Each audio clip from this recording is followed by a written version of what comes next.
our letters were even returned. They did not have the decency to even apologize or reach out to Miss Eiland.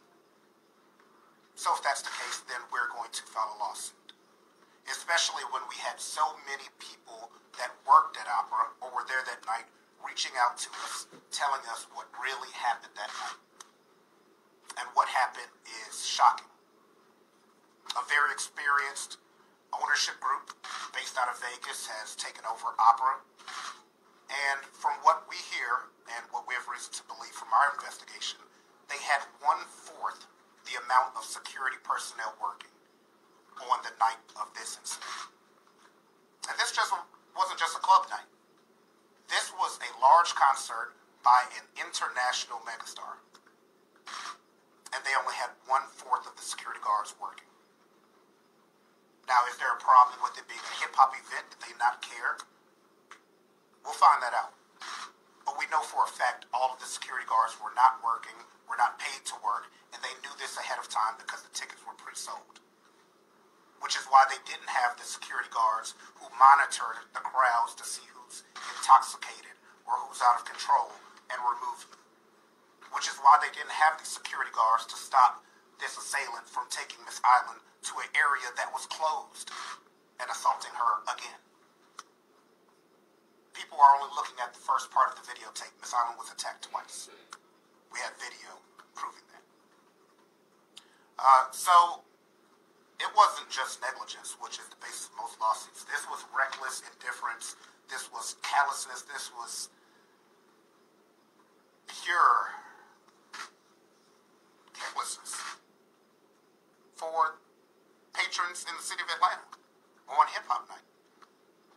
How would you keep your club open or decide to go ahead with the concert knowing you're understaffed? Knowing the dangers that it could put the patrons in. But Opera did it anyway, and they didn't even want to talk afterwards. Updates on the case so far. Mr. Williams was arrested. He is currently in jail. He was arrested for aggravated sodomy. As many of you have seen, because of the bravery of Miss Eiland coming forward, another alleged victim has come forward and said that she was assaulted in the past by this same individual. Has text messages to prove it, where she's arguing about being raped and being drugged. It's the bravery of Miss Eiland that is allowing other people to come forward. What really has hurt and has been an uphill battle in this case, but we've bravely taken it on, Miss Eiland has bravely taken on, is what internet trolling and what victim shaming can do to somebody. It drove Miss Eiland almost to the point of taking her life. When you look online and all you see is people shaming you and blaming you and saying you wanted it and things like that. But we didn't allow that to happen. And Miss Eiland said she was going to come forward and stand up and thank the women that have stood up for her and the men that have stood up for her and the celebrities that are now coming out and standing up for her. Because this has to stop. Believing a woman, waiting for the evidence, that's fine. But trying to attack someone and shut them up, that's not going to happen. Miss Eiland does have a few words before we continue. Before I start, I do want to say that I don't want to address any of the details of the night in question. I do want to thank all of my supporters and all the other women that has come forward that alleges any sexual assault involving this same gentleman. And as far as the victim shaming and the bullying, just want to let you guys know that I won't tolerate it. I'm not going to put up with it. And that I'm going to continue to fight. I'm a victim, but I'm a survivor as well. So, and just want to thank everybody. That's it. To clear up a few facts in the situation, because that is what the typical basis is, where people run off with things that they have no idea what's going on. They're totally wrong in their assessment of the facts. Let me show you one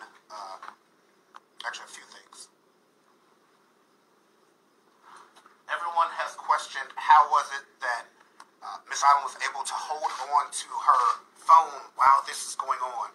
It must have been made up. Who would hold onto their phone? As you'll see, her phone has a lock on it. It has a grip around her finger. So while she was filming the incident, she couldn't drop her phone. She wasn't holding on to it for the fun of it. It was hooked to her hand, which is why it's everywhere filming and the video moves around. It's looped to her hand. The police also have possession of this.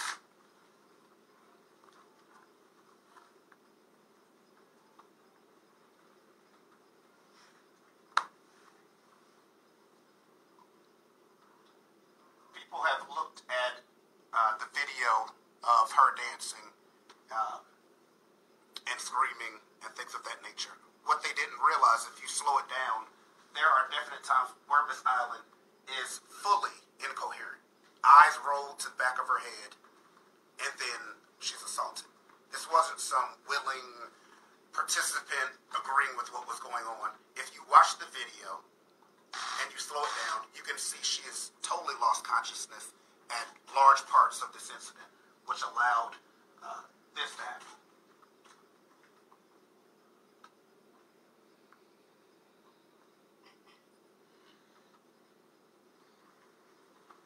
As you'll see here, which was a major violation by the club, the assailant was allowed to carry her away to a back room. You'll see this is him carrying her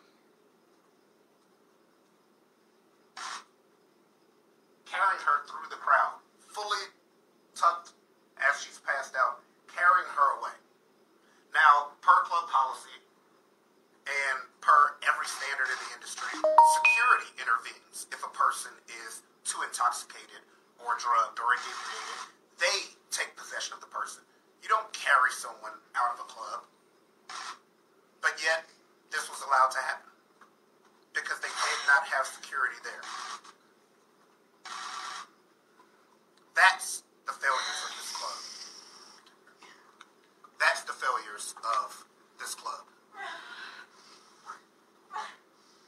And lastly, once again, to get this situation off of everyone focusing just on the dance floor scene, this, ladies and gentlemen, we've had professionally subtitled, is the back room in opera on their patio, which you are not supposed to be in.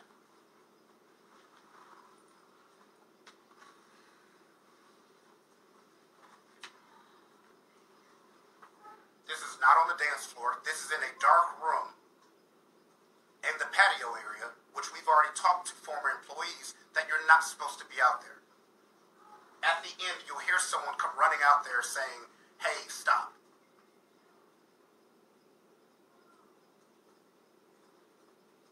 Unknown man finally comes and says, "Stop." This is not on the dance floor. This is where he carried her to afterwards. I saw his statement saying he carried her to her seat. That's a lie. He carried her to this darkened area where we also have reason to believe the security cameras weren't working. So thank God she was on Facebook Live. So it was two incidents, not just the dance floor situation. So that's the danger of the club. Everyone wants to say, "Oh, you're just looking to sue somebody." That is not accurate.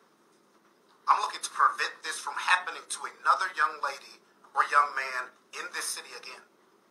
Because if you don't have security at the club watching where people are drinking, where people are having fun, when does the next guy just pick up some young lady, carry her into a room, and sexually assault her? If security's not there doing their job. But I guarantee you after this lawsuit, security will be picked up not only at Opera, but at all of these clubs. There's absolutely no way this should have happened. I've had employees call me bursting in tears, screaming that this should not have happened. But they knew security was inadequate. But yet, hey, it's hip-hop night. Oh, it's R&B night. It doesn't matter. What matters in the city of Atlanta? And I understand it's a new group that just bought Opera based out of Vegas. It doesn't matter. That's not how we operate in this city. You will have the same type of security you have at the other types of events. Or don't have the concert. Other than that, any general questions? When did the new company take over? 3 months ago. Oh, wow. When you said 1/4 of the security was working, is that 1/4 that was required or 1/4 that normally works? Both. We've talked to people in the industry that know exactly how many security guards should be working, especially for a concert where you should have increased security. August Alsina is a huge draw. Pre-sold tickets. And for you to have a handful of security guards when it takes at least 4 to work one door is pure insanity. Who determines that? The number needed? The amount of the crowd, the size of the club, exits, entrances, pat downs. On an average night, that club probably has 16 guards working. I can tell you that was missing. How many that night? I'll have them answer that question for you. In that city law, that the ratio from patrons to security, or is that industry standard? Yeah. Yeah, this is just industry standard. There's no city law. Okay. So tell me what you all allege happened here. Did Mr. Williams drug Miss Eiland? What happened? We're still waiting on the toxicology report. Which was another rumor that she didn't go get a rape kit or blood drawn. She did. She got it done in St. Louis, so of course they have to send it down to APD. APD has to send it to GBI. I do want to salute APD. They have done a phenomenal job investigating and working this case. APD has been phenomenal. The detectives that have worked this case are probably some of the best detectives I've worked with on any sexual assault case, with the evidence that they're trying to find, with the work that they're putting into it, and working in conjunction with Paul Howard's office. And we're still awaiting an announcement on the charges for the other victim that came forward. So tell us what she was doing that night. Was she by herself? And did she know him? No, she did not know him. She was in the club for her birthday, celebrating.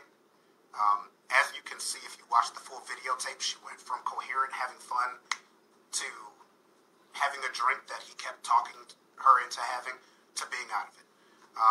We also have a video from a friend of hers that arrived after, who says and confirms, girl, you said that he raped you.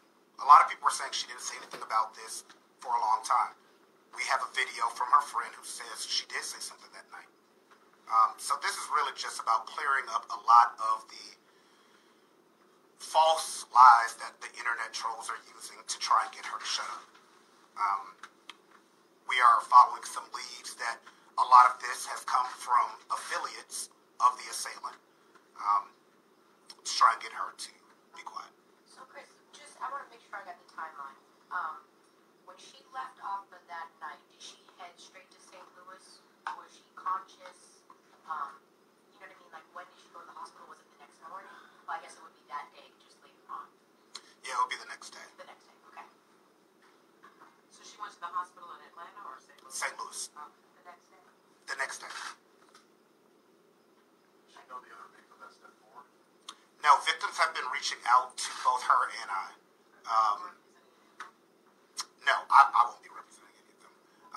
But they've been reaching out, and we've just been forwarding that information to the proper authorities.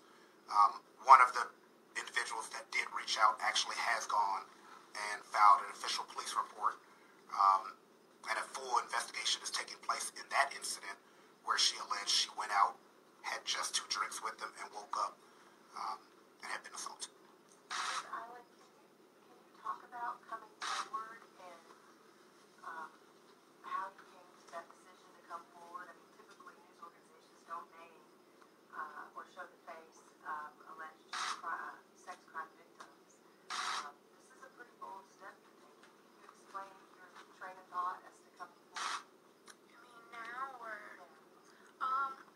Well,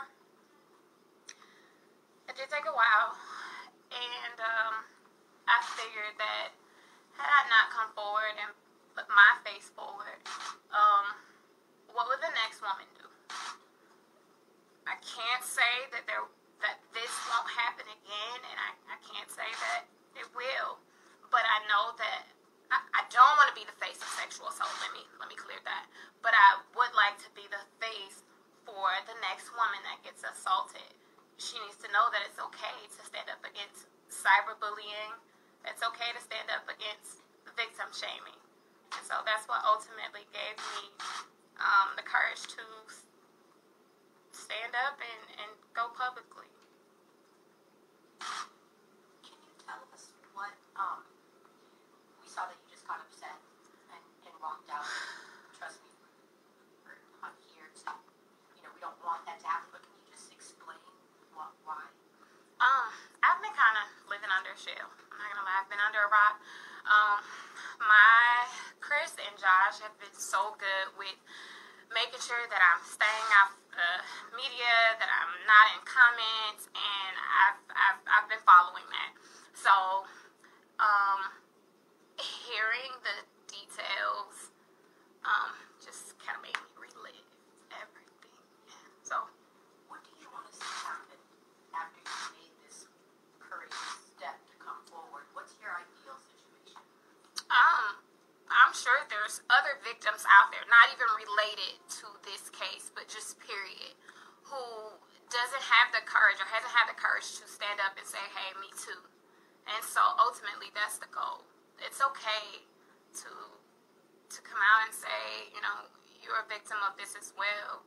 And then maybe we can be survivors together. How Would you is have filed a civil suit if the club would have done a Me Too? And would you file a civil suit after that? Well, that's would have been our decision on that. I said that lawsuit, all the legal questions would have been our alley.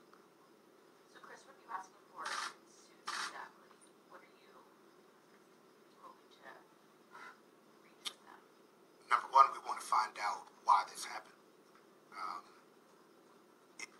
I just can't fathom why you would have a huge, massive concert with a handful of guards when you normally have quadruple that amount. What if there had been a shooting or a fight inside or a fire or anything?